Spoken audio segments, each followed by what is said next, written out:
Kylian Mbappe. ছেলেটার বয়স মাত্র 23, কিন্তু এই 23 বছরের ছেলেটার পায়ের জাদুতেই ভাঙতে বসেছিল লিওনেল মেসির বিশ্বকাপ জয়ের স্বপ্ন।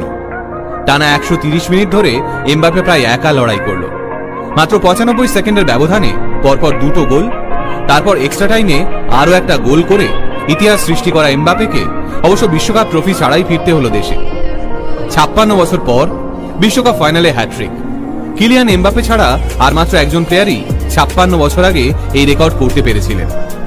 এই মুহূর্তে মারাদোনার উত্তরসূরি বিশ্বকাপ জয়ী মেসিকে নিয়ে ফুটবল বিশ্ব উন্মাদনায় ভাসছে, কিন্তু তারই মাঝে ফ্রান্সের 10 নম্বর জার্সি পরা এমবাপ্পে যেন বুঝিয়ে দিলেন আগামী দিনে বিশ্ব ফুটবলের এক এবং অদ্বিতীয় রাজা তিনি।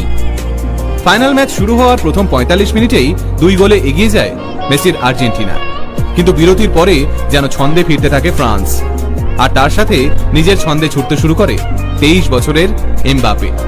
একদিকে 2-0 গোলে পিছিয়ে পড়ার চাপ, অন্যদিকে গ্যালারিতে সমানে আর্জেন্টিনা সমর্থকদের চিৎকার। সবাই প্রায় ধরেই নিয়েছিল 90 মিনিটের বাঁশি বাজলেই লিওনেল মেসির হাতে উঠবে এবারে সোনায় মোড়ানো বিশ্বকাপ।